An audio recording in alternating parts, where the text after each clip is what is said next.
Leadership is not about men in suits. It is a way of life for those who know who they are and are willing to do the best to create the life they want to live. Kathleen Schaefer, leadership guide, educator, and author, once stated, "For businesswomen all over the world, this quote holds true.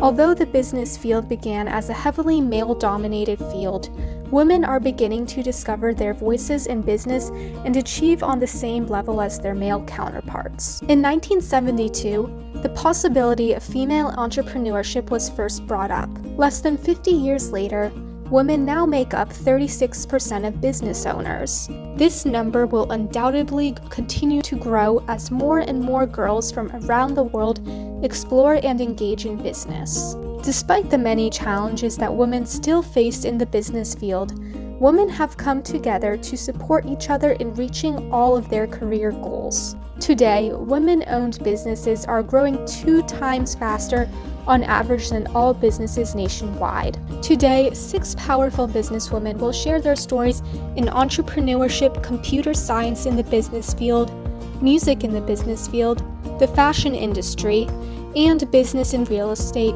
to inspire the future generation of girls to pursue business.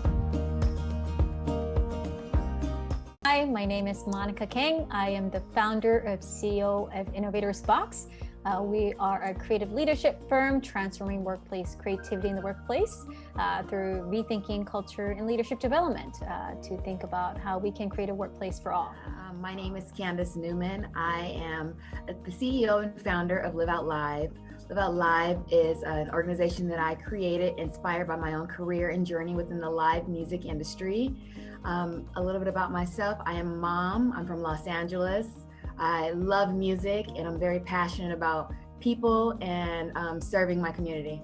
Hi everyone, I'm Nikita Gupta, the co-founder and CTO of Simba. We're Simba not for the Lion King, but for symbiotic relationships, and have created a platform to help open up the workforce.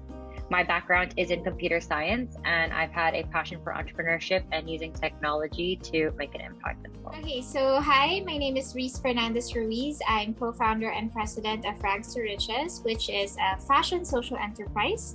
We empower community artisans from the Philippines, and we're a fashion and design house. Good morning, my name is Sheila Lobien. I'm the CEO of Lobien Realty Group. It's a real estate consultancy and advisory firm based here in the Philippines. My name is Tarolyn. I'm president and CEO of Onyx Enterprise. My firm is headquartered in Detroit. I established a firm in 2007, and I have worked in the industry for over 33 years.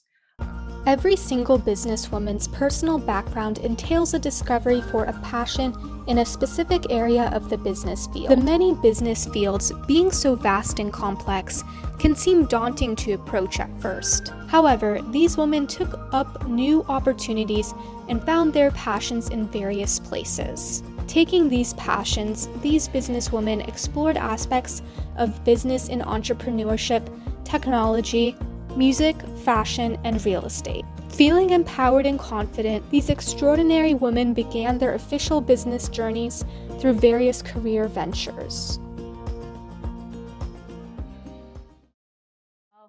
I got into my business because I was stuck with a problem that I felt that should have been solved by somebody. I was stuck in a job I loved very much, and I think many of us probably start with the dream of that we want to have a certain career, want to be able to find a meaningful career, and I thought I had it. I was working in the government, I was working as a government contractor, I got to travel around the world.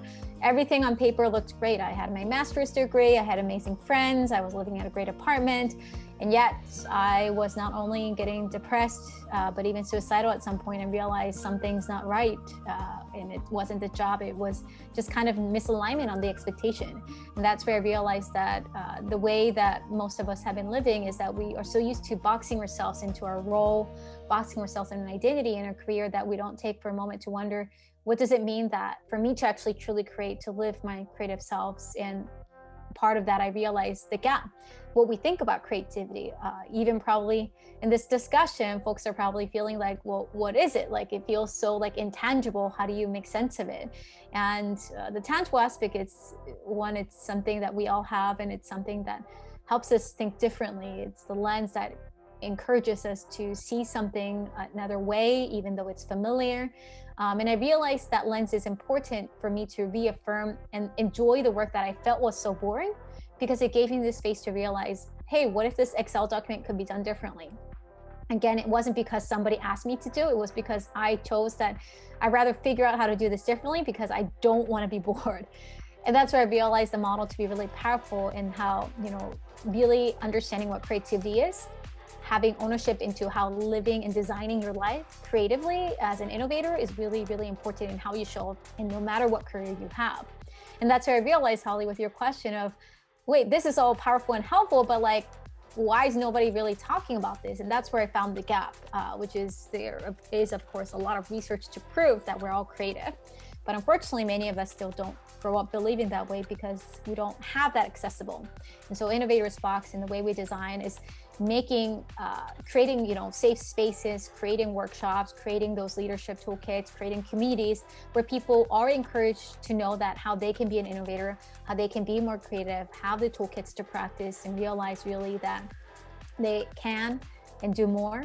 And so that kind of home, I realized while there's a lot of creativity innovation experts, there wasn't any that was thinking holistically and really solving that. And so that's how Innovators Box was born. Really, I would say that I've always had business aspirations. Entrepreneurship is just kind of embedded in who I am. So every single time I've navigated the corporate world, I've always considered opportunities beyond that I can in endeavors that I can pursue on my own, and ways to expand my business acumen and my reach in general. So how I started in business is I received my bachelor's degree and my master's degree in college. So I went and got my education, and I learned so much in college about determination and establishing things and completing them.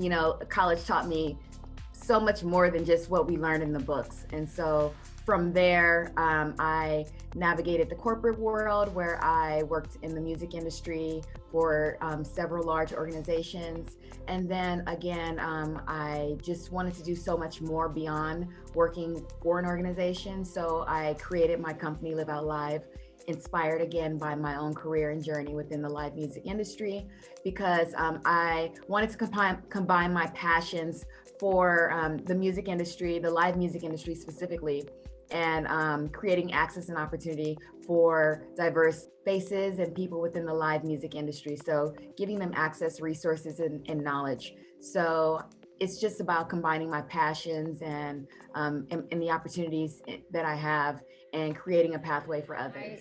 When I graduated from college, I was working for another startup in DC. When I attended this Women in Tech conference in DC, I actually met Ava, who is now the co-founder and CEO of Simba. She came up to me. We actually met at a round table, and she was wearing this beautiful blazer. And I went up to her afterwards and complimented her on that blazer, and then we instantly connected. And she started telling me the story about this action project that she created, and how she was really passionate about creating a marketplace for students to be able to open up their laptop from anywhere in the world and intern for their dream company. So I was really excited about it too, and I wanted to help out, grow my technical skill set, and just learn how to build a product. And soon after working part-time for a few months, I decided to make the switch, jump the ship, and go full-time with Simba. I joined in about 2018 and was really involved with understanding what our customers wanted and what type of pain point that we were trying to solve. When we first thought about a marketplace idea, we actually spoke with hundreds of internship program coordinators and learned that it wasn't the interns that they were having trouble finding. It was the fact that it was really hard to manage them, whether they were remote interns or for the most part, in-house interns. We started pursuing this idea to build out a software to help companies manage their interns, regardless of where they were located. Everything from onboarding them to creating a good project management workflow and keeping track of their performance. When we talked about remote internships, actually, people kind of laughed at us, and they were like, oh, remote internships, that's way too ahead in the future. It's not going to happen for at least another 5 to 10 years. We even dove into like the contracting space and tried to expand our market. But we actually came back and understood that, internships is what made my co-founder and I both passionate about the work that we were doing. We were excited to make a change there, and we wanted to start off niche by making an impact in that space. So after a lot of, lot of lows and a couple of highs and a lot of going back and forth, and, I personally felt the imposter syndrome and I was doubting what I was doing. We finally got another chance at really starting from scratch. And we originally created this marketplace where we saw that a lot of students were actually interested in remote internships, and then reached out to companies companies were reaching out who wanted to be matched to interns. So we helped a little bit around that in early 2020. And then as soon as COVID started and the rumors were going around the internship space, companies had to decide whether they wanted to risk their reputation and cancel the program or figure out a way to adapt. And I think that was the most pivotal part for Simba. We had customers who had rejected us earlier, but came back in the same email and said, okay, we need this product now, get us set up, we need to go remote. And ever since last year, it's been an incredibly exciting journey for us. We've grown our team, launched multiple versions of our product, have added a ton of features, and are really helping open up the workforce by helping companies scale their remote teams and just prepare for this new future of work. So I think I've been entrepreneurial ever since I was really young, because me and my mom would go around. She's a freelance missionary worker when I was growing up. So we'd go around different churches and we had to get by. So she's very entrepreneurial as well. So there were so many things that she used to sell. And I would also used to sell a lot of things when I was younger. But that was my exposure to entrepreneurship. After a while, when I was in university, I realized that I have privileges and opportunities that a lot of people do not have. And so I wanted to have an enterprise that actually provides opportunities for other people, no matter where they're coming from or what their backgrounds are. So I didn't know the term was social entrepreneurship, but that's how I got into this. It started because I was part of a group that went to this community and saw that there were artisans there who were weaving foot rugs out of scrap fabric and were only earning about an equivalent of 20 cents in US dollars a day. And so we thought that that was really, really unfair. And that has been going on for years. And so me and the co-founders, we got together and started Rags to Riches as sort of a response to this. We wanted to create opportunities for artisans who work so hard, but don't have opportunities. But after a while, we realized that it cannot just be a project, it has to be a business, because the artisans would need livelihood, for their lives and to really lift themselves and their families out of poverty. So if we were just there to do a project, that's not really going to make a lot of impact in the long run. And so that's why we thought of coming up with a social business like Rags to Riches. And so far, here we are 13 years later, and creating livelihood opportunities for artisans, and being a fashion and design house that's known to really provide opportunities. And this is the kind of business we want to be, so that other businesses can realize that it is possible to have a viable business that is very inclusive, very supportive of people, and that creates positive impact. I started, I think, when I was in high school, just like you girls, but that was just selling stuff. I would sell anything to my classmates. So I'd buy something at a cheap price, just like a simple brokerage business. I say, for example, I buy it at 100, I'd sell it at 110, 120 and make a little profit out of it. So I sell ribbons, clips, beautiful things for hair. I had long hair before, and I would usually model it, and my classmates in high school would buy from me. So I think ever since I had that knack for selling, communicating with people, convincing people, up to today, I'm in that business. I think selling, marketing, it's helping people, convincing people, finding solutions to their problems. So I realized that if you're in the front line, you can influence the company. So I worked for a big multinational real estate brokerage firm here in the Philippines. They're present globally. And when I was there, I was always at the top, number one revenue generator, because I realized that being in sales is, unlimited. Your income is unlimited. It's based on what you can bring. It's based on what you can do for the company. You'll be rewarded based on that. And I think somehow that has been a good, skill that I had acquired, and up to today as a CEO, as a business owner, you have to be a closer. You'll be talking to people all the time. You'll be selling things to them, your ideas, your product, whatever it is. So if you're good in communicating with people, convincing them, reading them, and at the same time finding solutions, helping them, then I think that's a very good talent to have. I was introduced to engineering at 10 years old. I have participated in the DAPSEP, which is Detroit Area Pre-College Engineering Program. At the time, I wanted to be an architectural engineer. So it was until the 10th grade, when I was 15 years old, that I decided to have my career path be a civil engineer. The Michigan Department of Transportation, MDOT, they visited my high school, and I participated in some summer programs with MDOT. And that's where I learned that I can be a structural engineer and work with architects. So that's my journey. It began actually when I graduated from high school and went on to University of Michigan, and I worked for MDOT while I was going to school. And when I graduated from the University of Michigan in structural engineering, worked 5 years with MDOT, but I decided to go another path and go into environmental. So I worked with waste management for 5 years. And then I wanted to come back to Detroit and work for an engineering consulting firm, Marcatus. And then from there, I launched my firm in 2007. And I also worked with a small firm, Metco. And it wasn't until 2011 when I decided that I wanted to go out full time with my firm. And it was at that time when I joined Metco, and I mentioned to him, I'm joining your company because you're a small business, and I want to learn how you operate your business.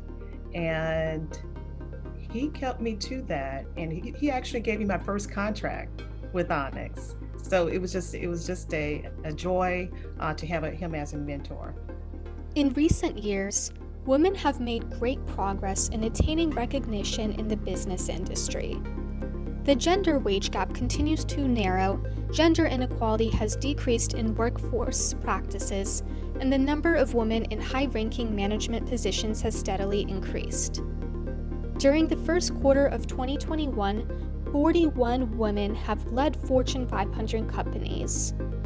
20 years ago, there were only 2 companies on the Fortune 500 list that were run by women. Overall, the number of companies with female CEOs increased more than 6-fold since the early 2000s.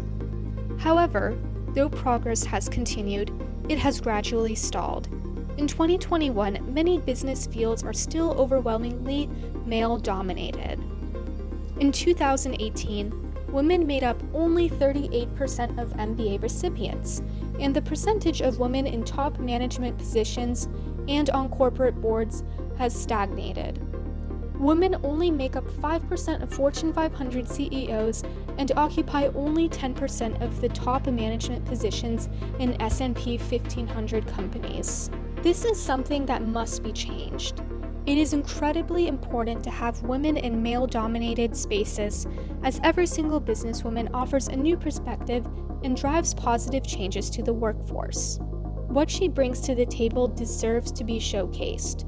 Not only do women bring fresh ideas, creativity, and success to the industries they pursue, they also draw from their experiences and unique journeys to pave the way for younger girls to join the field. Aspiring women who wish to pursue business-related careers need female role models to promote reliability, especially when it comes to gender-specific struggles and conflicts. Not only do women in the workforce inspire girls, but they are also inspiring the future female business leaders of this country.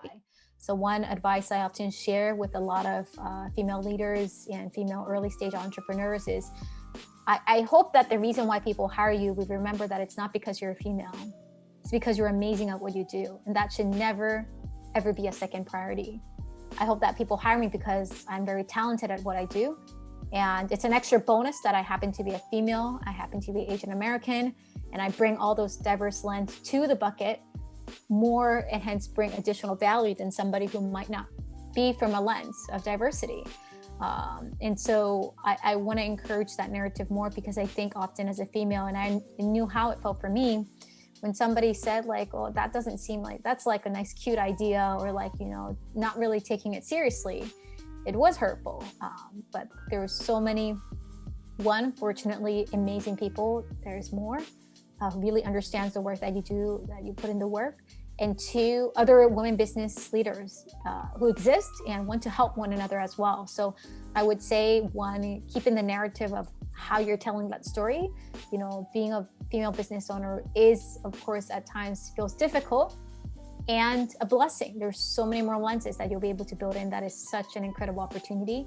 And as a result, through that, don't ever try to do this alone, and don't try to win alone either. Like, if you see others who need help, reach out, help support. You probably got there as well because of somebody else.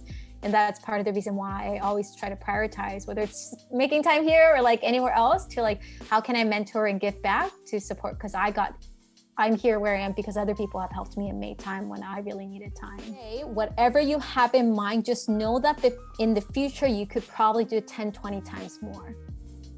So don't ever limit your imagination of what you feel you know and what you feel you can do right now to be the limit of what you can dream. Be daring, try to see if you can do even 50x, but don't do it in a way that it's like pure pressure, I'm gonna be a failure if I don't make it. No, that's not what I mean. I mean it in a way that don't limit what you think, how you can think. And I say this because if you asked me when I was probably your age, I did not have business in the plan. I thought maybe business one day, but maybe when I'm really old, like in my 50s and 60s, because like I didn't know that you can start your business early on. And so I just want to encourage that whatever narrative that you have, don't let that be the limit. Just build on that. And really, really just focus on learning and living. And from there, you'll organically find the opportunities, whether it's business or being the business bridge builder. You never know. I would say that it's tough, but women are currently leading in the business industry right now. We are leading in the educational space. We're leading in the entrepreneurial space. So that's extremely inspiring, and it keeps me going.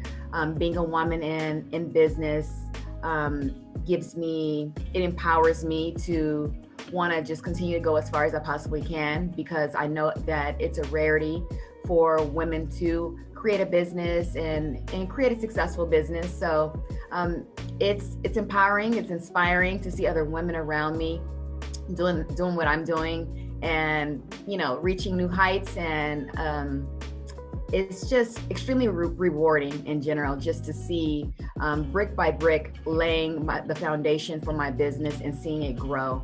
It's rewarding. It feels great. My kid is able to see me build my business and see it grow. So all of that is extremely rewarding and makes me happy as a woman in business. So when I was in college, I was probably the only, there were many instances, even in my own college courses, where I was the only female in a group of guys working on completing a computer science project. In my internships also, I was one of very few female team leaders at these large organizations where all of my coworkers were all male. And I think since the beginning, being a woman in tech, the biggest challenge was having your voice heard. People thought that I wasn't smart enough, or people thought that I didn't have the right amount of expertise in a certain programming language or a certain skill, and they doubted all of my work.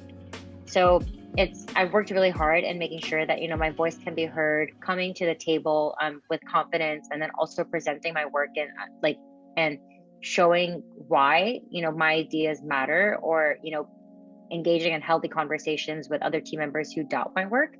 And that's been something that's always going to be a work in progress, and always something that I want to improve about myself. But it's about understanding that, they're not better than us. In fact, sometimes we have to think that we can do this better. We're more creative.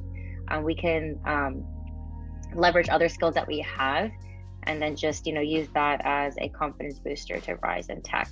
When I was in school, I was also spearheading this initiative with Women in Technology and Girls Who Code. So I did a lot of work in supporting younger students, as well as even elementary and middle school students, in starting to pursue careers in technology and just exposing them of what careers in that space can offer. Pursue business, but definitely try to take a couple of computer programming classes and just expose yourself to what's out there in the technical world.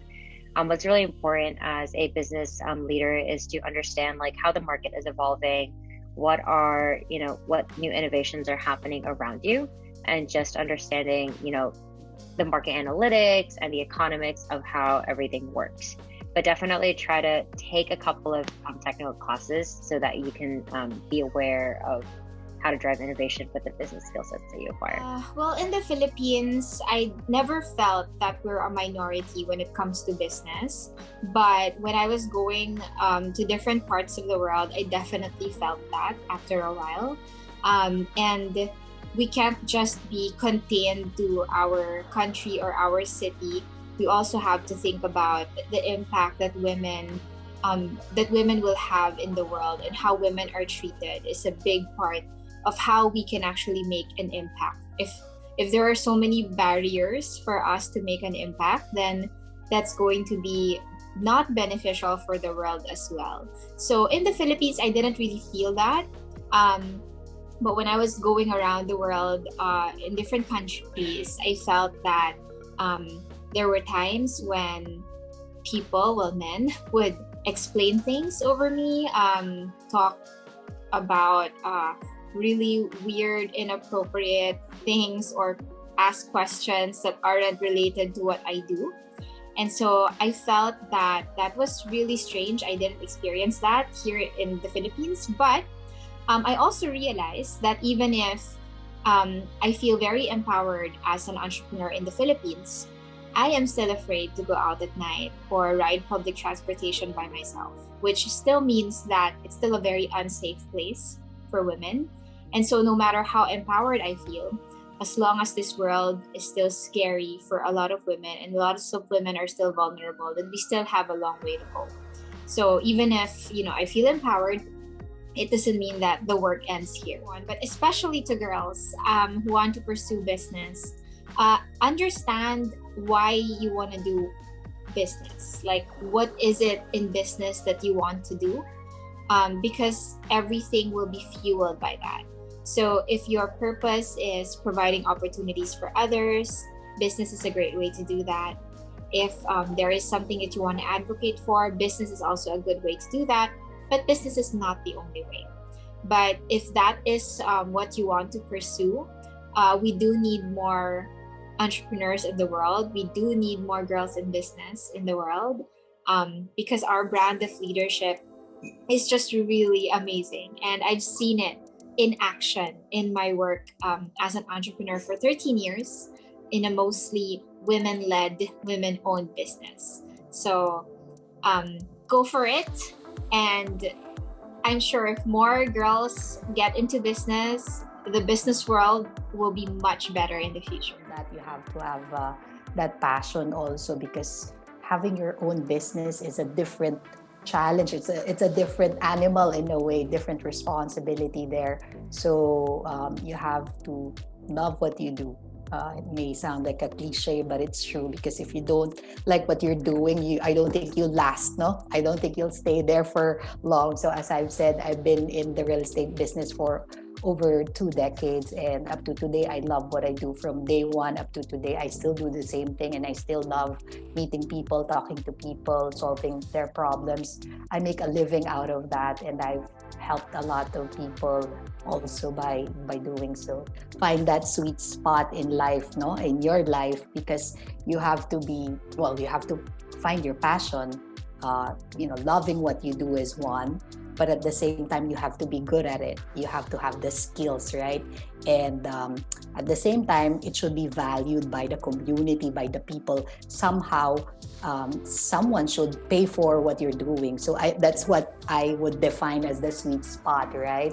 So you have to find that, because some people said, oh, I love this, I'll do this, but no one's gonna appreciate that, or no one will pay for that. So you have to find that sweet spot wherein you're good at it, you love it, you have the skills for it, and at the same time, people will buy it, people find it valuable, so that they'll pay for it. So that's how you'll have your business somehow. So that's somehow my advice for all the girls there who are, of course, you have dreams. It's good to have big dreams in life, but before you enter into business, you really have to be ready. To endure pain, because as a business owner, you'll always be the last one to get paid somehow. You have to make sure that your people are well, they're happy, so that they'll perform, right? So that they'll do well. Otherwise, I don't think if they're unhappy, they won't be able to contribute. So it's not that easy. It's very rewarding, because every time you help someone, it's like, of course, you feel good about it, and money will follow. If you're good at it, people appreciate what you're doing. You're helping a lot of people. Your employees are happy as well. They'll produce good results. Being a Black woman in engineering, a female in engineering, I embraced at a very young age. And this was while I was at the University of Michigan in the College of Engineering. I was the only female in many of my classes. Maybe it was just one or two of us. And while I was studying, I had, we worked in teams a lot. So I had many teams that I worked with in the higher level classes. And so in the early years, of course, we had our peers, so I studied, of course, with, individuals that look like myself. But when you're in your higher level classes, there's more diversity. And that's where I knew at that time, and I embraced being, a woman in engineering, and knowing that I am qualified and experienced to compete and to do just as any other person in engineering. So that's where I knew at that time that you have to work hard, be confident, and you can do anything. I would say dream big and pursue your passion, where you will have the highest and the greatest impact. Work will not seem like work. It will feel like you're pursuing your purpose and what you're here on earth to do. And my purpose is to impact the community and to increase the pipeline of future engineers and scientists. So I would say dream big. There's no business opportunity that is too big for you, because if you have a passion for it, everything in the universe will line up to it, your goals. And make sure that you pursue it, the things that you're passionate about, and you'll be happy. Thank you to the incredible businesswomen we were joined by today: Reese Fernandez-Ruiz, Tarolyn Buckles, Monica Kang, Nikita Gupta, Candace Newman, and Sheila Lobien, for sharing their stories and advice to girls interested in pursuing business and simply being inspiring role models. There is significant underrepresentation of women and women of color, particularly in the business field, and for all of you to implement change through your work is truly remarkable.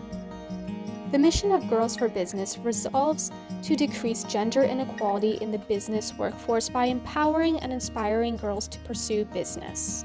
In June 2020, the Girls for Business 501c nonprofit was launched by a group of high school girls with similar passions in business.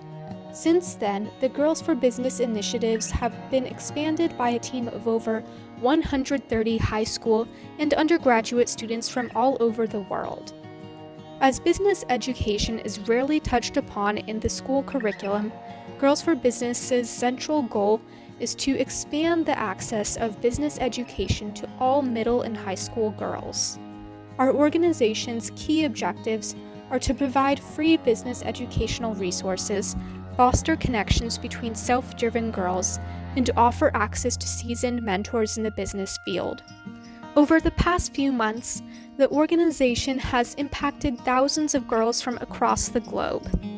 In the near future, Girls for Business will continue to uplift and inspire the next generation of young businesswomen.